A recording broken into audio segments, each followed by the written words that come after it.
자, 오늘은 합곡혈의 정확한 취혈에 대해서 이야기해 보도록 하겠습니다. 합곡혈은 정말 쓰임새가 많죠. 이 대장경의 원혈이기도 하고요. 이렇게 외감 증상을 치료하기도 하고 또 두면부에 굉장히 다양한 증상을 치료할 수 있어요. 합곡혈의 위치에 관해서는 그 현재 중의학 교과서를 보면 이렇게 볼록 튀어나온 곳, 이 엄지와 검지 사이에 이 살 중에 볼록 튀어나온 곳 취혈한다 했는데 그렇게 정확한 그 지침은 아니에요. 그래서 사람들을 보면 굉장히 다양한 위치에서 합곡을 취혈합니다. 몇 가지 대표적으로 다르게 잡는 그 위치들이에요. 이렇게 메타카팔본이 시작하는 가장 깊숙한 부분이죠. 여기서 합곡을 잡기도 하고요. 어떨 때는 이 검지손가락의 뼈를 따라서 바로 옆에다 자침하기도 합니다. 이렇게 잡는 분들은 이 대장경의 흐름을 따라 놓는 거예요. 2간, 3간, 양계까지 일직선으로 놔서 그 사이 합곡을 잡는 거죠. 더 많은 사람들이 호구라고 하죠. 이렇게 입 벌린 모습. 이 중간에다 잡습니다. 그게 여기 보통 이렇게 엄지손가락 한 마디 정도 들어가서 가운데다가 손톱으로 딱 찍어지는 부분, 반대쪽 손으로 고기를 합곡으로 잡습니다. 그러면 1번, 2번, 3번 이렇게 3개의 흔히 잡는 합곡혈이 나오는데요. 다 다른 부위죠. 이 다른 부위가 다 효과가 똑같을까요? 아니면 어떤 자리는 틀리고 어떤 자리는 맞는 걸까요? 한번 친구 대성을 먼저 찾아봤습니다. 명나라 때 이 백과사전 같은 친구학의 집대성이라고 볼 수 있죠. 이 책에 보면 이 대지와 차지, 엄지와 검지 사이에 함중이다. 그 뼈와 뼈 사이에 함중이다. 움푹 파인 곳이다. 굉장히 범위가 넓어져 버려요. 너무나 간단하게만 묘사되어 있어요. 다음은 조선시대 허임 선생님의 저작인 친구경험방을 보면 이 허임 선생님의 친구경험방은 굉장히 제목 그대로 경험을 써놨어요. 그래서 재미있는 얘기들이 많습니다. 특히 친구경험방에 와혈이라는 챕터가 있는데 잘못된 혈자를 지적하거든요. 첫째 손가락과 둘째 손가락의 뼈가 나누어지는 사이 움푹한 곳에 있다라고 했는데 요즘 사람들이 단지 경락을 따라서 논다고 하여 검지 쪽으로 치우쳐 움푹한 곳을 찾는다.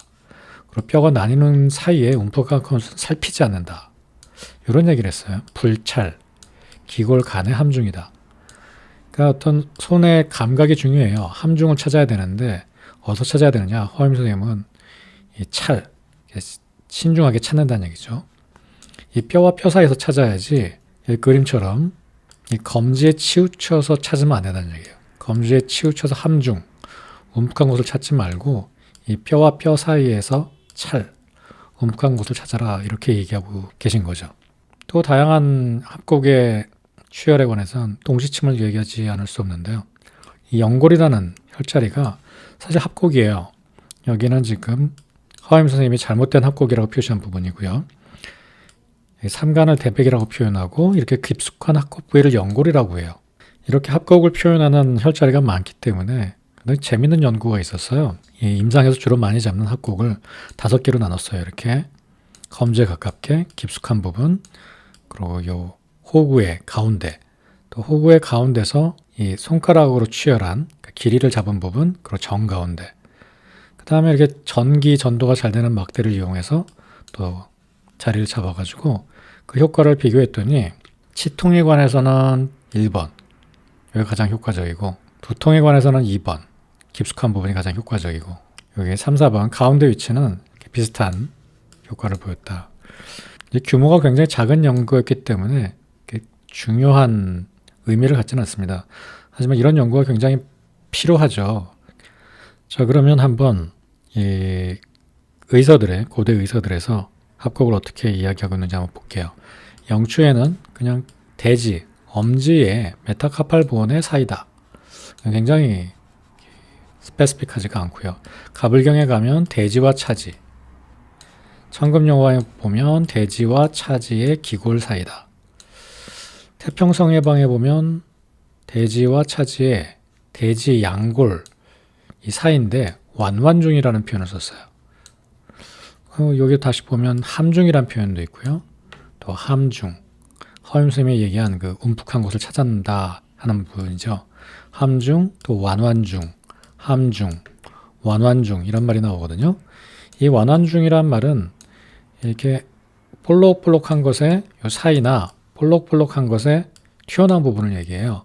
이렇게 덩어리 같은 것이 있으면 이게 뭐 달라지는 부분이 있잖아요. 그러니까 쭉 가다가 볼록 튀어나왔다든지 쭉 가다가 온폭하다든지 이런 느낌이 달라지는 부분을 완환중이라고 합니다. 함중은 이렇게 높아지는 곳이죠. 그리고 또 보면 친방육집이라는 책에 보면 동맥응수한다 이런 말이 있어요. 그러니까 맥이 뛰는 곳을 찾아서 놓는다. 아까 비슷한 얘기가 허임 선생님의 친구 경험방에도 있었죠. 그래서 결국 중요한 것은 이 뼈와 뼈 사이의 지오그래픽한 그러니까 이 좌표에 의한 위치가 뭐 여기가 맞냐 이런 게 아니고요.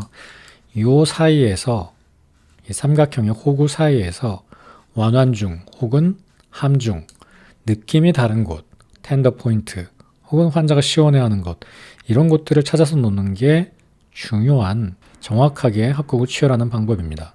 자, 여기 합곡의 위치는 연골이라고 볼 수 있는데요. 이 연골에는 좀 알아두셔야 될 게 있어요. 연골, 이 자리는 더 깊숙한 부분이기 때문에 이 레디알 아테리가 지나가요. 합곡에 비해서 더 깊숙하기 때문에 그래서 이 메디알 아테리를 이렇게 로케이트하고 또 프로텍트 해야 된다 이런 얘기가 나옵니다. 이게 지금 메디알 아테리가 이렇게 레디알 아테리가 이렇게 지나가서 이렇게 꺾여져 나가거든요. 그래서 팔사혈에도 이렇게 깊이 자극을 한다든지 또 연골 부위를 자극하다 보면 동맥을 건드리는 경우가 있습니다. 뭐 가급적 저는 동맥을 안 건드리는 게 좋다고 생각하는데요. 이 고서에 보면 아까 이렇게 맥동처에 놓는다 그랬잖아요. 이렇게 맥동처에다 놓는다는 얘기는 맥이 튀는 곳에 근처에다 놓는다는 얘기예요. 동맥은 한번 자침해서 출혈이 일어나면 잘 멈추지가 않거든요. 동맥을 찔렀다고 생각이 되면 좀 아프기도 하고요. 여기를 5분 이상 꼭 압박해서 피를 완전히 지혈시키고 마무리하셔야 됩니다. 합곡 같은 경우는 여기 동맥을 손으로 느끼기가 참 어렵습니다. 그래서 일단 출혈이 됐을 때 멈추게 하는 것이 중요하고 100% 막는 것은 불가능하다고 보여요. 태충도 굉장히 비슷한데요. 태충은 이제 좀 느낄 수가 있죠. 태충 같은 경우는 이렇게 가리고 놓습니다. 동맥을. 그래서 바로 옆에다 놓죠. 태충 혈전에 대해서 다음번에 또 이야기 나눠보도록 할게요. 그래서 합곡 정리해 보겠습니다. 이렇게 호구라고 하죠. 이 호구 사이에서 어디가 될 수도 있어요. 이렇게 검지 쪽이 될 수도 있고 엄지 쪽이 될 수도 있고 가운데가 될 수도 있고 좀 더 깊숙할 수도 있고 좀 더 바깥쪽일 수도 있습니다. 문제는 함중 혹은 완환중 이렇게 반응이 있는 곳을 찾아서 침을 놓는 것이 중요합니다. 여러분들이 이렇게 반응점을 찾아서 놓으면 침의 레벨이 한 단계 업그레이드 되는 걸 느끼실 거예요. 뭐 소화가 안 된다 혹은 머리가 아프다 이럴 때 합곡에다 그냥 탁 놓지 마시고요. 특히 옆에 사람 다른 사람 놔줄 때 자기가 할 땐 잘 안 돼요. 이게 옆에 사람 놔줄 때 반응점을 잘 찾아서 듣기를 하셔야 돼요. 침을 놓고 이렇게 퍼지는 느낌, 뭐가 무거운 느낌 이런 느낌을 유도하세요. 뭐 간단하게 돌릴 수도 있고 제삽을 할 수도 있고 그래서 그 느낌을 확실하게 느끼신다면 실제 통증 같은 경우 낙침이나 뭐 두통이나 이런 것들은 즉각적인 효과를 보입니다. 자, 도움이 되셨기 바랍니다. 감사합니다. 자, 오늘은 태충, 리버 3, 태충혈의 정확한 취혈법에 대해서 이야기해 보도록 하겠습니다.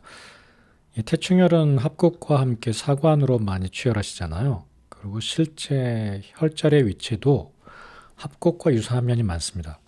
그러니까 합곡 강의를 안 보신 분은 꼭 먼저 합곡에 대한 정확한 혈자리 위치 강의를 확인하시고 태충에 관한 위치를 연관시켜서 생각해 보시면 좋겠습니다.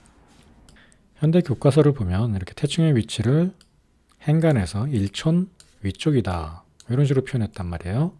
그리고 행간의 위치는 이렇게 주름이 끝나는 데서 0.5천 위다 이렇게 표현해 놓으니까 그래서 여러분들 그냥 매조해서 측정하면 우리가 어려움이 없는 자리예요. 그런데 어떤 분들은 태충을 이렇게 위쪽에서 잡기도 하고요. 어떤 분들은 또 앞쪽에서 잡기도 해요. 가운데서 잡는 분들이 제일 많이 있긴 하죠.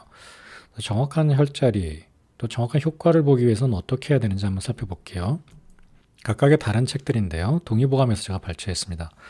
동인경에 보면 엄지발가락 본절에 1촌 뒤에 맥이 뛰는 곳이다 이렇게 했어요. 그러니까 이 1촌이라는 이 골도에 의한 위치 외에 이렇게 느낌이 있는 곳을 얘기했죠. 동맥이 있는 곳이다. 라고 했고요. 다음에 자생경에는 본절 2촌 뒤에, 그러니까 본절 1촌 뒤인지 2촌 뒤인지는 그렇게 중요한 게 아니에요. 사람이 다 크기도 다르고 맥이 뛰는 곳이 다르거든요. 아무리 골도를 비율로 잰다고 해도 이거는 참고 위치일 뿐이에요. 그래서 1촌이나 2촌 이런 지오그래픽한 이 형태에 관한 위치는 제가 보물지도라 그랬어요. 보물지도는 참고만 할 뿐이고 맥이 뛰는 곳이 진짜예요. 그 다음에 영주에는 행간의 2촌 위라 그랬어요. 그래서 현대 교과서에서도 이렇게 1촌 행간의 위쪽이다 라고 얘기하는 겁니다. 요 더 중요한 얘기는 싹 빼먹어 버린 거죠. 합곡과 마찬가지로 여기 알테리가 지나가거든요. 이 알테리 바로 근처에 있어요. 합곡의 라디알 알테리는 사실 촉진이 잘 안 되거든요. 근데 태충은 잘 만져보면 여기 맥동초가 느껴져요. 그러면 여기 근처라고 보면 태충의 위치가 이렇게 위쪽이 되는 거죠. 아까 그림과 비교해 보시면 여기 데드맨 책에는 가운데라 그랬죠. 뼈와 뼈 사이에 가운데 쪽이 됐는데 지금 이 책에서는 맥동초 상당히 위쪽으로 잡고 있습니다. 저는 침을 놓을 때 반대쪽 손으로 여기를 가려요. 맥을 느낀 다음에 맥동초를 바로 가리고 바로 그 옆에다 놓습니다. 그러면 동맥을 찌를 염려도 없고 또 침감도 확실하게 느낄 수 있어요. 더 중요한 거는 이 부분을 이렇게 훑어가면서 찾는 손, 그러니까 오른손잡이 같으면 오른손으로 침을 쥐고 왼손으로 훑어가면서 이 함중 혹은 완환중 환자가 더 통증을 예민하게 느끼는 점 혹은 시원하게 느끼는 점을 찾는 거예요. 또 폭 들어가는 점. 꼭 여기 동맥 근처가 맞지 않을 수도 있어요. 그럼 여기가 다 태충혈이 되는 겁니다. 그래서 사람마다 다 다르게 잡는 거고요. 여기서 보시면 이렇게 손가락으로 올려가다 보면 좁았다 넓어졌다 다시 좁아지는데 거기서 locate nipples which is often sensitive to pressure라고 했어요. 이런 말이 훨씬 중요해요. 이런 게 완환중이나 함중을 표현하는 거예요. 그래서 완환중이건 함중이건 맥동처건 모두 치료자 그리고 환자의 느낌입니다. 침은 그 반응점을 찾아서 놓는 거예요. 이렇게 촌수가 중요하지 않다란 말이죠. 자, 여기가 행간이고요. 여기가 태충인데 이렇게 알테리가 가까이 있으니까 이렇게 자침하지 않도록 조심하십시오. 만약 자침하면 5분 정도 혹은 5분 이상 완전하게 지혈이 될 때까지 누르고 있어야 돼요. 동맥을 자침한다고 해서 잘 모르는 경우가 많습니다. 그러다가 지혈이 잘 안 되고 멍이 크게 들고 하죠. 또 심한 경우엔 이 동맥 손상으로 인해서 생긴 파편이 색전을 일으켜서 위험한 징후를 만들 수도 있으니까요. 동맥을 자침하면 꼭 충분히 완전히 지혈시켜 주셔야 됩니다. 동맥주사, 정맥주사에 관한 책을 보면 동맥을 자침하는 편이 정맥을 자침했을 때보다 통증이 더 심하다고도 해요. 그러니까 환자가 특별하게 통증이 심하고 지혈이 안 되면 꼭 동맥 자침을 의심하고 완전하게 지혈을 시켜주시기 바랍니다. 자, 가끔 태충과 행간 어디다 놔야 되나 이렇게 좀 헷갈릴 때가 있는데요. 쉽게 얘기해서 행간은 열증이 있을 때 선택하시고요. 합곡은 기체를 중심으로 놓을 때 선택하시면 됩니다. 행간은 형혈이죠. 모든 형혈은 다 청혈 효과가 크고요. 태충은 원혈이죠. 합곡처럼. 그래서 원혈이기 때문에 간의 가장 중요한 특징을 반영하고 있어요. 그래서 간주 소설하는 기능이 망가졌을 때 그걸 소설시키는, 그러니까 기체, 간우를 한 것을 소설시키는 효과가 가장 큰 혈입니다. 동시침법을 하시는 에스더 서 선생님이라는 분인데요. 보수교육 때 영상이에요. 여러분들이 제가 침 놓는 걸 봐도 뭐 가르치는 것처럼 안 하고 대충 놓는 것 같은데 이런 생각을 하시거든요. 실제 굉장히 빨리 해요. 그래서 우리가 찾는 것 같이 보이지 않아요. 특히 실제 환자 볼 때는요.